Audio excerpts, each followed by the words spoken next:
Una taza de café, una mañana tranquila, y en ese instante, todo el mundo de Margaret se derrumbó. Mi nombre es Margaret Allen, y si hubiera sabido que una taza de café podría destrozar 68 años de dignidad, me habría quedado en la cama esa mañana. Se suponía que sería un desayuno tranquilo. Estaba sentada en la mesa de la cocina de la casa de Mijaclo, con la luz del sol entrando a raudales por las ventanas, como siempre lo hacía. El café estaba caliente, demasiado fuerte, como le gustaba a su marido, pero no me quejé. Sostenía la taza con delicadeza, vestida con mis viejos pijamas de franela, el costado todavía dolorido por la cirugía, pero aprendiendo a moverme de nuevo, paso a paso, aprendiendo a confiar en mi cuerpo. «Abuela, Logan», dijo él con toda naturalidad, mientras metía cereal en la boca como si estuviera pidiendo el mando a distancia. «¿Me prestas otra vez tu tarjeta de crédito? Es para la silla de juegos, solo 5.000». Ni siquiera lo miré. Solo respondí, con calma, «No». El silencio que siguió no fue vacío. Estaba cargado de algo más. Chloe no gritó, no inmediatamente. Se levantó lentamente, caminó hacia mí y, sin decir palabra, volcó mi taza de café sobre mi regazo. El calor fue instantáneo. Me jatequé hacia atrás, sorprendida, y me levanté de un salto, dejando que la taza se deslizara de mis manos y cayera al suelo. El líquido se filtró a través de mis pantalones de pijama, quemando mis muslos. La miré, a mi hija, y no vi arrepentimiento, vi cálculo. «Si vas a ser tan egoísta», dijo fríamente, cruzando los brazos, «tal vez ya sea hora de que te vayas. O le das a Logan lo que necesita, o busca otro sitio donde quedarte. Aquí no estamos para hacer caridad, mamá». Caridad. Esa palabra me golpeó con más fuerza que el café. Me quedé allí, mojada y ardiendo, y de repente ya no estaba en la casa de mi hija. Estaba en un lugar al que no pertenecía, un lugar donde no era bienvenida. El rostro de Chloe no mostró ni un atisbo de emoción. Logan no levantó la mirada. Me acerqué a una servilleta, la mano temblando, y traté de secarme las piernas. Nadie hizo un solo movimiento para ayudarme. Ese fue el momento en que comprendí que ya no era parte de la familia. Era una carga. No dije nada. Caminé hacia el fregadero, enjuagué mis manos y cerré el grifo. Después, en voz baja, dije: «Me iré antes del anochecer». Cerré la puerta del cuarto de invitados detrás de mí y me apoyé en ella durante un largo momento. El ardor del café comenzaba a desvanecerse, pero algo mucho más frío comenzaba a instalarse. Una quemadura más profunda, de esas que se clavan en el pecho cuando finalmente entiendes que nunca fuiste bienvenida, solo tolerada hasta que tu utilidad se agotó. La habitación olía a detergente de lavanda y a cera de madera, como si fuera un lugar preservado, no vivido. Esta era la misma habitación en la que me había recuperado de la operación de cadera, aquella que Chloe insistió en que usara.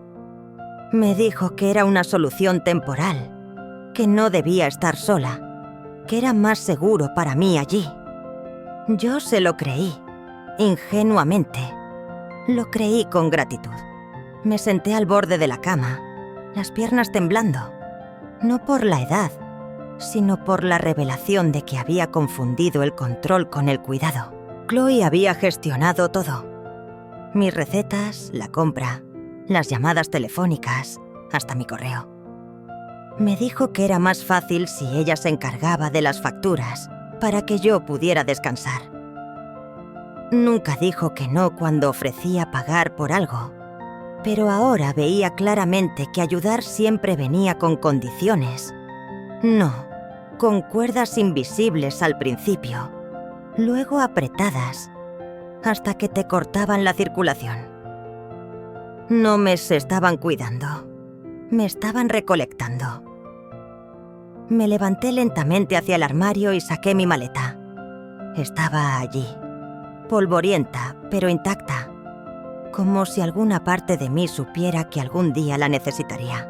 Me apoyé en la cómoda para no caer, mi cadera protestando con cada movimiento. No lloré, no gemí.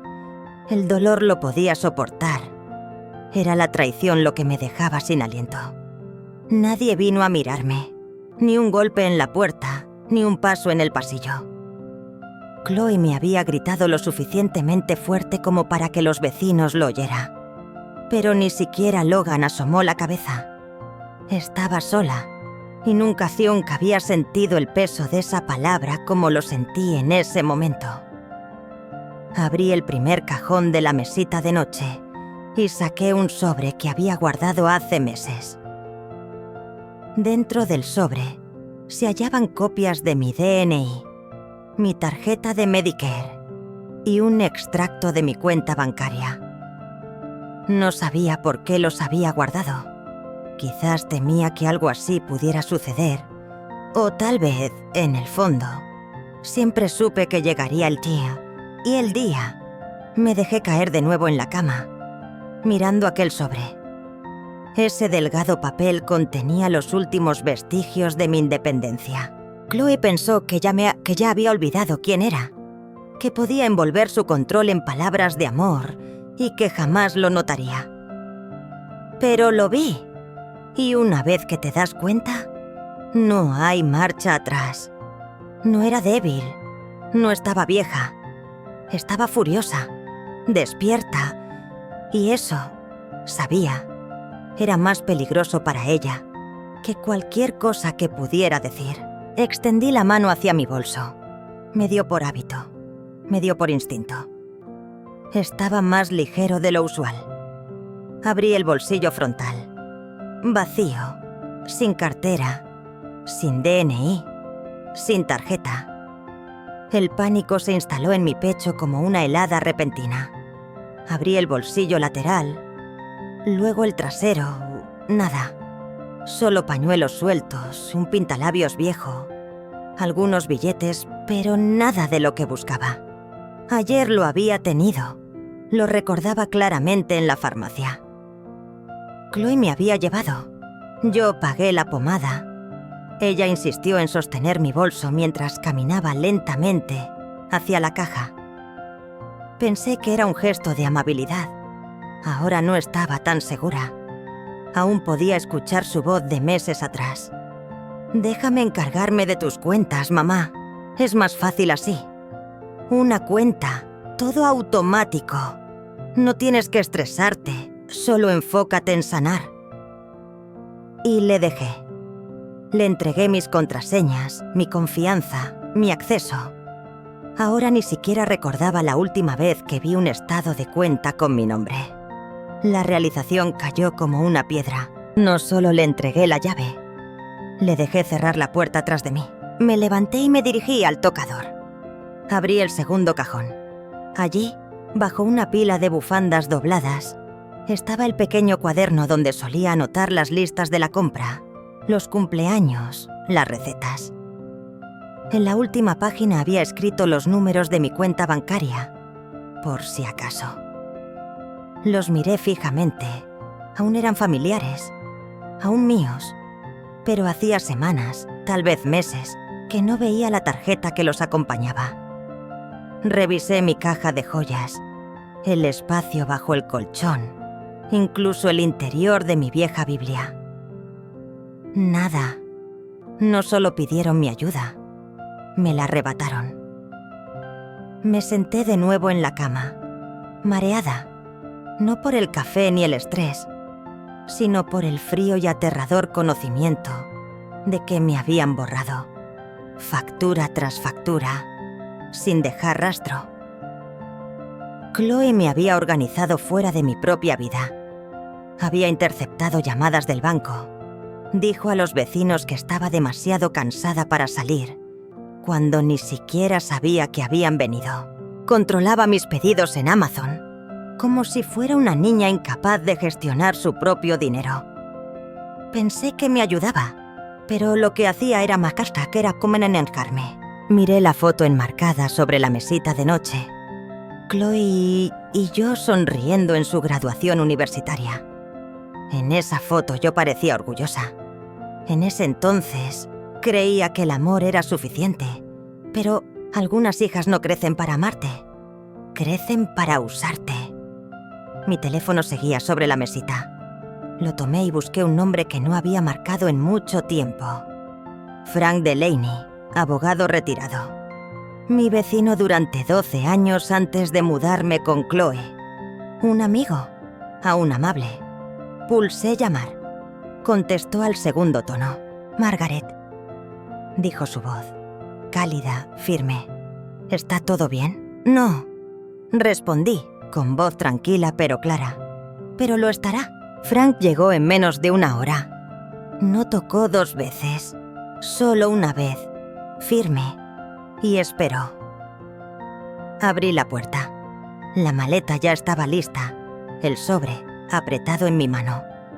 Me miró, me observó realmente, y no dijo nada sobre la quemadura en mi pantalón ni la tensión en mis ojos. Simplemente tomó la maleta de mis manos. No miré atrás cuando Frank me tendió la mano y dijo: «Vamos». El viaje fue silencioso. Pasamos por el parque donde solía llevar a Chloe cuando tenía la edad de Logan y la panadería en la esquina, que no había visitado en más de un año. Cada calle parecía una memoria sellada tras un cristal. Estaba esperando que mi teléfono sonara, pero no lo hizo. Frank aparcó en un camino flanqueado por altos pinos, frente a un modesto cartel de madera que rezaba: Willow Haven, residencia independiente para mayores. No parecía una residencia. Más bien, parecía un pequeño pueblo escondido dentro de un jardín. La luz del sol titilaba entre las ramas de los árboles, y un estanque con carpas koi brillaba más allá del patio. Incluso había un banco bajo un sauce, donde 2 mujeres tomaban el té. «Es el lugar del que me hablaste, ¿verdad?», dijo Frank, apagando el motor. «¿Te gustan las carpas koi?». Asentí, incapaz de decir nada. Dentro, el vestíbulo olía a bálsamo de limón y pan recién horneado. No a lejía. La recepcionista nos saludó con una cálida sonrisa y un portapapeles, no una hoja para firmar mis derechos. «He llamado antes», dijo Frank. «Ella solo viene de visita hoy». Estuve a punto de corregirle. Visita sonaba a algo permanente, pero algo dentro de mí susurró: «Déjalo estar». Recorrimos el lugar. Una pequeña biblioteca, una sala de manualidades, incluso una clase de yoga, con música tan suave que parecía agua. Nadie nos vigilaba, nadie preguntaba qué necesitaba. Caminaba al lado de Frank, a mi propio ritmo, sin tirones ni gestión, solo compañía silenciosa. Cuando llegamos al estanque con las carpas koi, me detuve. Los peces se movían lentamente bajo la superficie, indiferentes, como si no tuvieran prisa por estar en ningún otro sitio. «Solía sentarme junto al agua así», murmuré, «antes de todo esto». «¿Todavía lo haces?», respondió Frank. Nos sentamos en silencio. Por primera vez en meses sentí que existía, no como una tarea ni una carga, sino como una persona. De vuelta al interior, la recepcionista nos condujo a una sala de té y colocó un folleto entre 2 tazas de manzanilla. Lo tomé con manos cuidadosas. Apartamento-estudio, cocineta, balcón, mes a mes. sin presiones, listo para mudarse. Chloe me había dicho que era imposible, que lugares como ese eran para jubilados ricos, no para personas como yo. Mintió. Recorrí las líneas lentamente, leyendo cada detalle. No es barato, susurré, pero no imposible. Frank asintió. No si protegemos lo que aún es tuyo. Sacó una carpeta de su bolsa. Primero presentamos una orden de protección financiera, luego documentamos todo. La tarjeta perdida, las transferencias de cuenta, la escritura de la casa. Lo miré, sorprendida. ¿La escritura? Alzó una ceja. Aún la tienes, ¿verdad? Sí, respondí. Nunca firmé la propiedad total, solo el acceso temporal por los formularios del hospital. Entonces esa casa aún es tuya, dijo. Vamos a asegurarnos de que siga siendo así. Cerré el folleto y dejé escapar una respiración que no sabía que estaba conteniendo.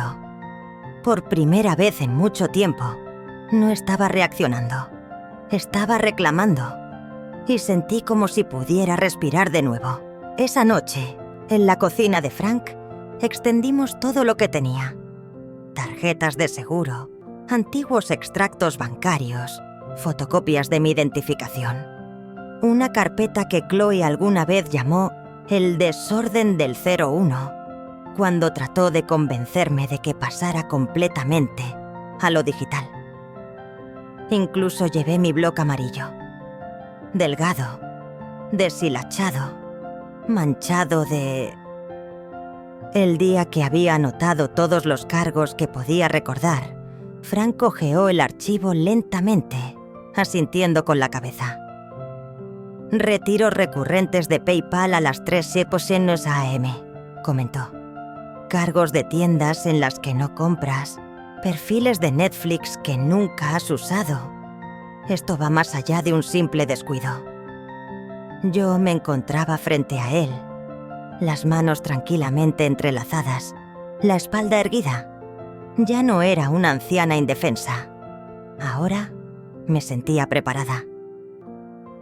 No tengo la tarjeta de débito, le dije, pero recuerdo todo. Bien, respondió Frank. La memoria vale más que una tarjeta, sobre todo cuando la pista aún está fresca. Abrió una segunda carpeta. Esto es el verdadero poder, dijo, mostrándome el documento. La escritura de tu casa, la que me dijiste que nunca firmaste, la que te pertenecía completamente. No lo hice, confirmé, recordando las palabras de Chloe. Me dijo que era provisional, para los papeles del hospital. Frank se reclinó en su silla y negó con la cabeza. Ella ya asumió que no recordarías o que no te importaría, pero tú sí lo recuerdas. Asentí en silencio. Ella vive en esa casa como si fuera suya, murmuré. Pero no lo es, replicó Frank. Y ahora nos aseguraremos de que la ley también lo sepa. Al día siguiente, Frank me puso en contacto con una agente inmobiliaria discreta llamada Claire. Era amable, profesional y no hizo preguntas. Programó una revaluación de la propiedad y comenzó a prepararla para su posible venta. Nada definitivo. Solo los primeros pasos. 2 mañanas después, Chloe llegó al jardín y se encontró con Claire, que tenía una carpeta en la mano. Yo no estaba allí para verlo, ya que me encontraba en Willow Haven, en el balcón sombreado, con una taza de té y el formulario de reevaluación que Frank me había traído esa mañana. Sin embargo, Chloe me llamó 3 veces. Dejé que todas fueran al buzón de voz. En la cuarta, finalmente contesté. ¿Qué demonios está pasando?, exigió, visiblemente alterada. Hay una agente inmobiliaria en mi casa, tu casa, lo que sea. Dice que has ordenado una evaluación. Esperé unos segundos antes de responder. Correcto. El silencio se hizo pesado. ¿Esto qué es? ¿Un intento de hacerme sentir culpable? Se burló. ¿Tratas de avergonzarme? No, respondí con calma, tan firme como una roca. Solo estoy recuperando lo que es mío. Chloe soltó una risa amarga. Esta es mi casa. No, corregí, mi voz tranquila. Es la casa en la que has estado viviendo, como una intrusa, financiada con dinero que nunca fue tuyo. Te dejé administrarla, pero esa autorización está revocada. No puedes echarnos, replicó. Dejé que el silencio llenara el espacio. No te echo, Chloe, respondí finalmente. Fuiste tú quien me pidió que me fuera. Hubo un suspiro, un vacío en la conversación. Lo escuché sin prisa. La había atrapado. Había olvidado que era la legítima propietaria. Había olvidado que nunca le otorgué poder notarial completo. El silencio había sido mi arma. Al final me susurró: «Eres cruel». Pero no discutí. No intenté explicarme. Solo dije una frase que terminó la conversación. «Solo me extrañas ahora porque te dije que no». Y colgué. Más tarde, Claire me envió un mensaje. Evaluación completada. Buen potencial de reventa. Chloe intentó interferir, pero mantuve la compostura. Frank me llamó poco después. «Está furiosa», me dijo. Me dejó un mensaje lleno de amenazas. «¿Qué amenace?», respondí, observando cómo los peces koi nadaban bajo el agua de mi nueva ventana. Ya no temía su ira. Esta vez, yo no estaba enfadada. Era algo mucho más poderoso. 3 días después llegó la carta. Un sobre grueso de marfil, con mi nombre escrito a mano en la caligrafía perfecta de Chloe, esa que siempre intentaba ser tan elegante que resultaba demasiado calculada. No la abrí de inmediato. La dejé sobre la mesa en el salón común de Willow Haven, junto a mi té de manzanilla, y la miré como si fuera a morderme. Marjorie, una de las señoras del club de bridge, pasó por ahí y me vio paralizada. Se detuvo y con suavidad me preguntó: «¿Quieres que lo abra por ti?».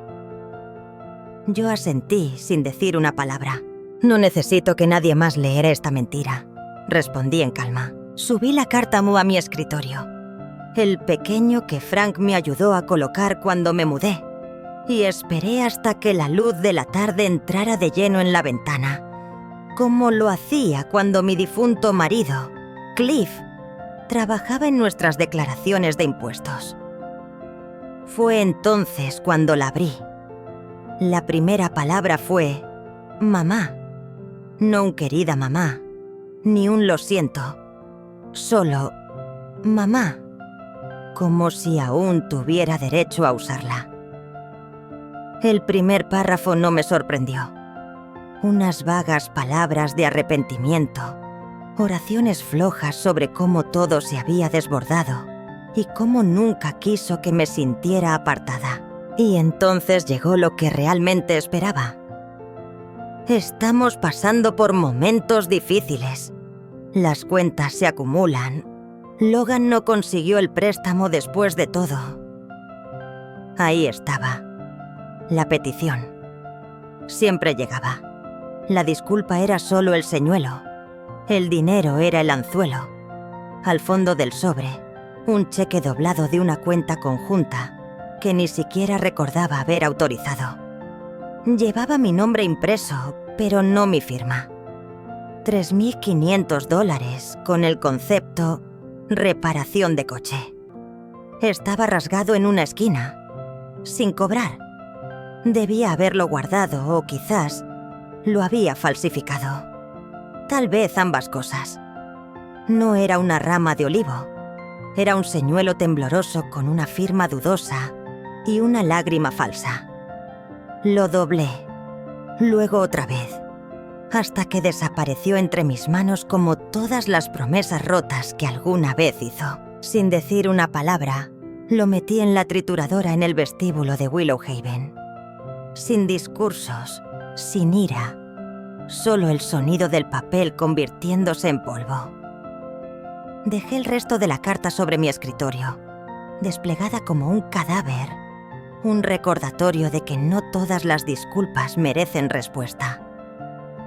Más tarde, cuando Frank pasó con magdalenas de limón, vio la carta y alzó una ceja. ¿Lo intentó de nuevo?, me preguntó. Le pasé la mitad que quedaba y la leyó en silencio. Luego me miró. ¿Aún piensa que eres una tonta? No, respondí. Esa noche no escribí en mi diario. No lo necesitaba. La frase ya estaba escrita en mi mente. No me importa lo que quisiste decir. Lo que hiciste fue suficiente. Y esa era la diferencia entre antes y ahora. Antes habría explicado, justificado, suavizado el golpe. Ahora dejé que el silencio lo dijera todo. El silencio, cuando se elige y no se impone, es una fuerza en sí misma. Aparecieron un martes. Estaba sentada en el jardín de Willowhaven junto a Marjorie, con las manos descansando sobre una manta doblada entre nosotras. Habíamos terminado nuestra ya habitual discusión sobre el calendario del torneo de bridge y cómo ninguna de las nuevas jugadoras barajaba las cartas correctamente. Fue entonces cuando los vi. Chloe y Logan caminando por el sendero de ladrillos hacia la entrada principal. La marcha de Chloe era rápida, llena de propósito, demasiado tensa, demasiado rígida. Logan caminando detrás con la capucha puesta, las manos metidas en los bolsillos y los hombros caídos, en esa postura de quien se siente con derecho a todo. Mi estómago dio un vuelco antes de que recordara el incidente del café de $5,000. Venían para la confrontación, pero ya no tenía nada que perder. El vigilante de seguridad fue el primero en notarlos. Doris, tan perspicaz como siempre, amable pero inquebrantable, salió de detrás del mostrador de recepción antes de que pudieran llegar a la puerta. Chloe dijo algo, señalando hacia el jardín trasero. Doris no se inmutó, habló con calma, de manera clara, profesional. Yo no me moví, no me oculté, ni siquiera pestañeé.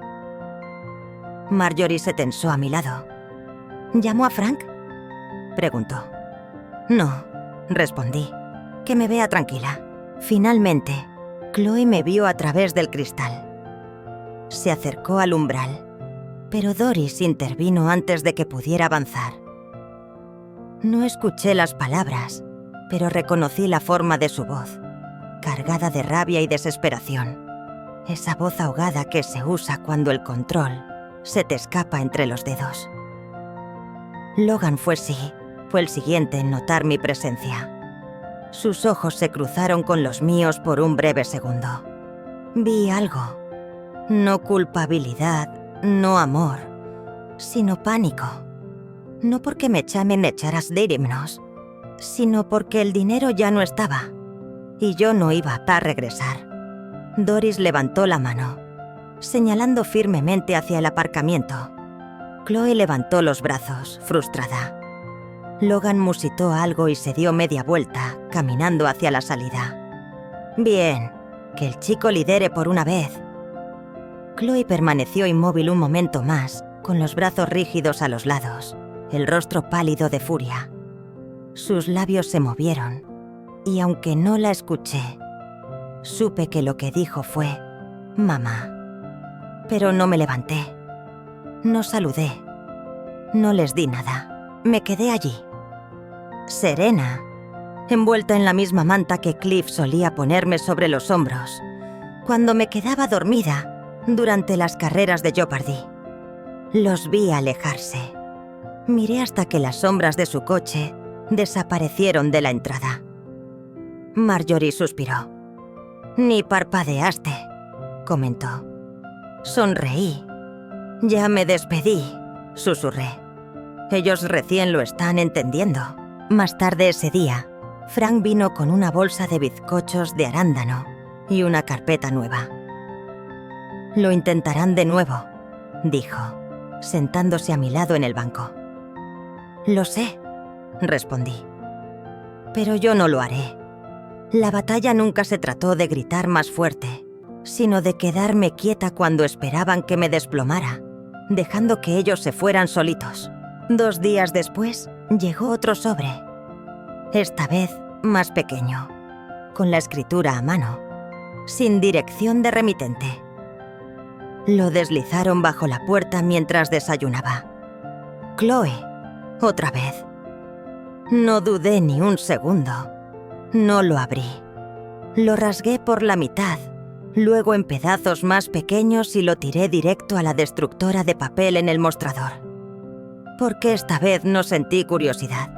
Esta vez no necesitaba escucharla decir lo siento, solo para seguir con «pero necesito».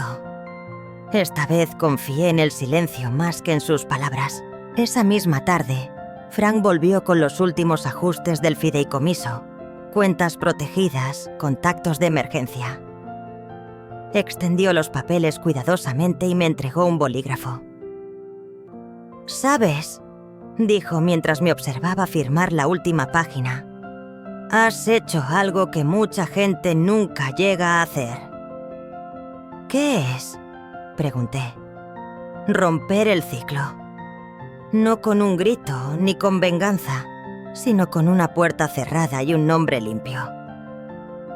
Me recosté en mi silla, dejando que sus palabras calaran.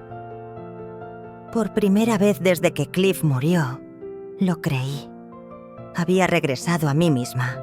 Ocurrió un jueves, poco después del almuerzo. Los pasillos de Willow Haven estaban tranquilos. El jardín brillaba dorado bajo el sol.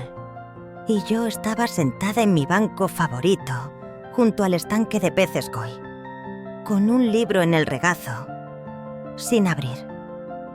Ya no me ocultaba. Estaba descansando, viviendo, respirando, a unos pocos pasos de distancia. Marjorie doblaba una manta cuando Doris hizo un gesto desde la entrada. Frank llegaría más tarde con su tarta de durazno.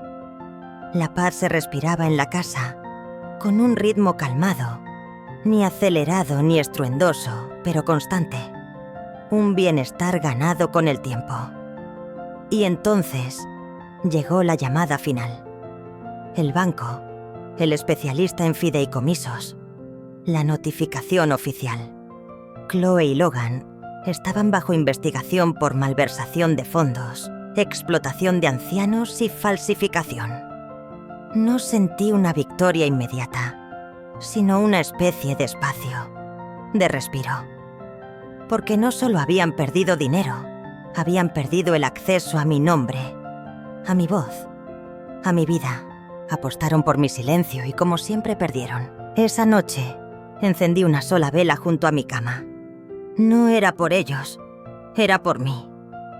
Porque sobrevivir es un acto silencioso, pero la libertad es constante. Y ahora, cada vez que abro la ventana, ya no me preocupo por ver quién podría estar observando, ni por escuchar pasos acercándose. Solo escucho el viento, los pájaros, el crujir de la hiedra en el balcón. Suena a ahogar, suena a una segunda oportunidad. Y si estás leyendo esto, sosteniendo tu propia historia en el pecho como una piedra, entiende esto. No le debes tu silencio a quienes llaman su control cuidado. Puedes marcharte, puedes empezar de nuevo, puedes trazar una línea y cruzarla sin mirar atrás. Y cuando lleguen, golpeando la puerta que finalmente cerraste, no tienes que responder. Solo tienes que quedarte libre. Si esta historia te tocó, tómate un momento para dar un like, compartir o dejar un comentario. Tal vez alguien allá afuera necesite escucharla. Y quizás sea su turno de tomar la pluma y escribir su propio final.